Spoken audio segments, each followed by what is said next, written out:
महाराज जी, आपके चरणों में कोटि कोटि प्रणाम।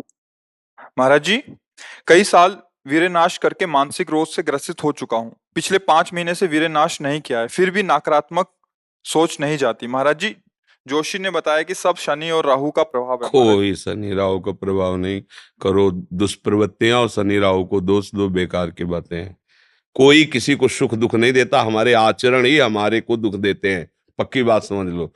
बोले वो अमुक ने उसको पीटा, राज कर्मचारी आपकी सुरक्षा के लिए हैं, लेकिन जब आप असत आचरण करेंगे तो पीट के जेल में डाल देंगे। ये राज कर्मचारी हैं। शुक्र, शनि, राहु, केत, ये सब राज कर्मचारी हैं। असद आचरण वालों को जलाते हैं, दंड देते हैं।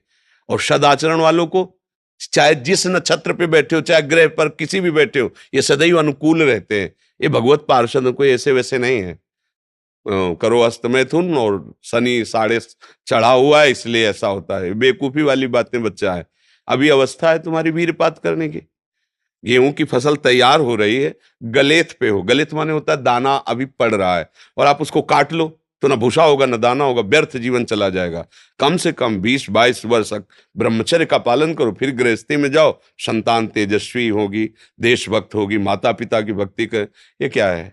उद्दंडता बच्चा, ये कहीं भी सुख प्रदान करने वाली नहीं। ज्योतिषाचार्य, दुनिया के आचार्य सब उसी परम पिता परमात्मा के ज्ञान को ही बता रहे हैं। जो सही माने में ज्योतिषाचार्य हैं, वो सबसे बड़ी ज्योतिषी है कि भाग्य विधाता हमारे कर्म हैं।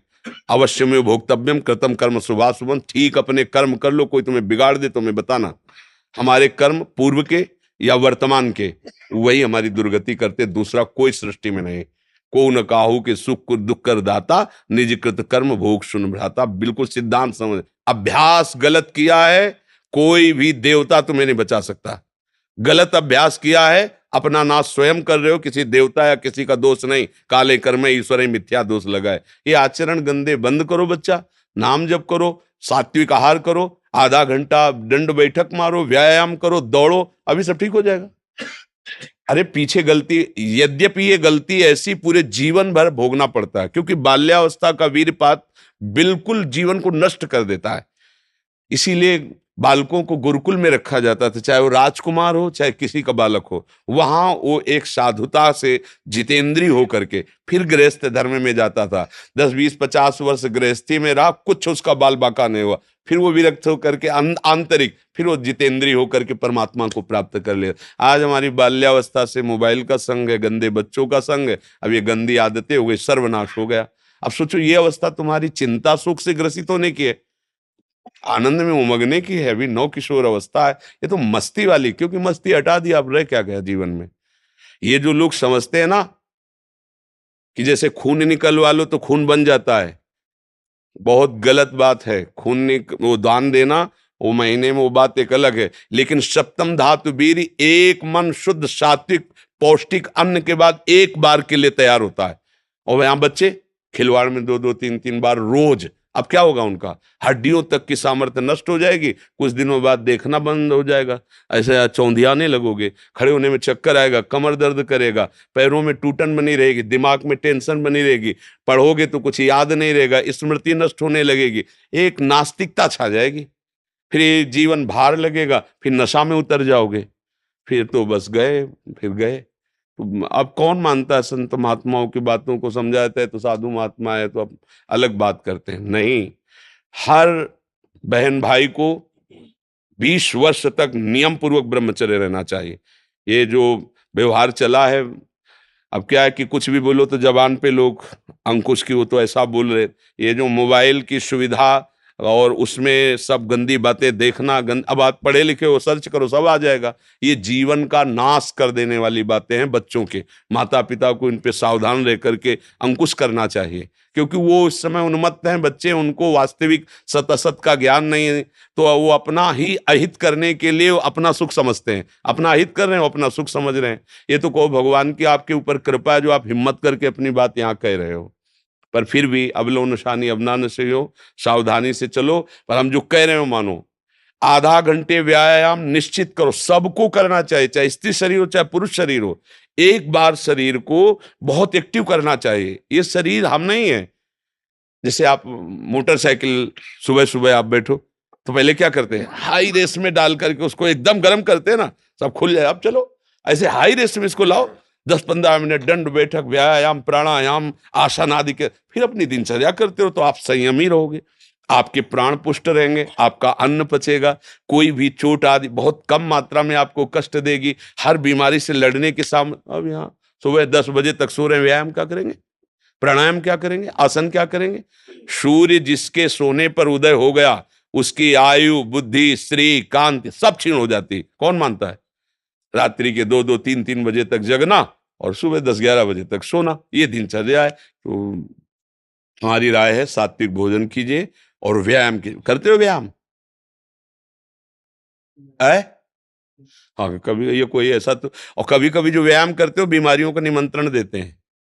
आज आप लगाओ 20 दंड और 50 बैठक और 5 दिन छोड़ दो, पूरा शरीर दर्द करेगा, फिर लगाओ, फिर वह दर्द करेगा। रोज अगर नियमित करोगे तो वही पच करके आपके शरीर को पुष्ट करेगा। ये शरीर दुर्लभ बात है, दुर्लभो मानुषो देहो, लेकिन एक क्षण में नष्ट हो जाने वाला है। इसकी दुर्लभता है संयम नियम से चलकर स्वरूप बोध कर लो या भगवत भजन करके भगवत प्राप्ति कर लो। अगर ये नहीं तो फिर क्लेश ही क्लेश, अशांति ही अशांति है। अभी सावधान हो जाओ। बिगड़ तो गया, अब ये नहीं कह सकते कि अभी कुछ नहीं बिगड़ा, बिगड़ गया। अगर कभी 25 वर्ष के बाद गलती हुई है तो हम उसे कह सकते हैं कुछ नहीं बिगड़ा, क्योंकि तुम्हारा पुष्ट है जीवन पूर्व से, अब आगे बढ़ो। लेकिन बच्चापन से ये जो रोग लग रहे, 13-14 वर्ष का बच्चा है और उसकी हालत ये है कि उसे वैद्य के द्वारा औषधियां दिला करके उसे ठीक करने की चेष्टा कर रहे हैं। क्या हुआ? ये 13-14 वर्ष की अवस्था, इसमें तो उधर वृत्ति ही नहीं जानी चाहिए, मस्ती होनी चाहिए, एक अलौकिक मस्ती। ये किशोर अवस्था है, पर आचरण और संग ऐसे हो गए कि अब कैसे कहें। सात्विक आहार करो, व्यायाम करो और थोड़ा भगवान नाम जप करो। माता पिता के चरण छूते हो? नहीं, माता पिता के चरण नहीं छूना, माता पिता की अवहेलना करना, कहां से बुद्धि आएगी? अपने बुजुर्गों को प्रणाम करना, संतों को प्रणाम करना, माता पिता, रोज बुद्धि शुद्ध होती है। प्रातः काल उठ के रघुनाथा, मात पिता गुरु नाम ही माथा, तो ये सब लिखी बातें रह गई। नए नए बच्चे हाय हेलो शुरू है, मिलेंगे तो क्या कहेंगे? पहले कहते जयराम जी की, नहीं गांव में कहते थे राम राम भैया, राम राम कहते। अब क्या कहते? हाय तुम्हारा दुर्भाग्य हमारा दुर्भाग्य। ले बच्चे नहीं कहते हाय, हाय जानते हो कब का? हाय ये हो गया, मतलब बुरे को कहते हैं हाय, और यहाँ शुरुआत में भी कहेंगे कि हाय, कि हमारा तुम्हारा दोनों का दुर्भाग्य है हाय। और पहले कहते राम राम, तो वो भी बोले राम राम भैया राम राम। 4-6 बार नाम हो गया, कितना मंगल नाम हुआ। पहले नाम रखे जाते थे, राम कुमार, शिव कुमार, कृष्णदास, ऐसे। और अब क्या नाम? गप्पू लप्पू, जब तक क्या नाम, मतलब उनका कोई अर्थ नहीं, कोई महत्व नहीं। ये माया का खेल बड़ा विचित्र है, फंसाता चला जा रहा है ऐसी जगह जहां कहीं भी। अरे नारायण नाम पुत्र का रख दिया तो उसको भगवत प्राप्ति हो गई। अंतिम समय याद आ गया पुत्र की और बुलाया नारायण, तो भगवान के पार्षद आ गए, कथा है, बचा लिया। अगर हम परिवार में भगवान नाम रखें, थोड़ा नाम कीर्तन करें, भगवत चर्चा करें और बच्चों को बैठाल के संकोच न करें।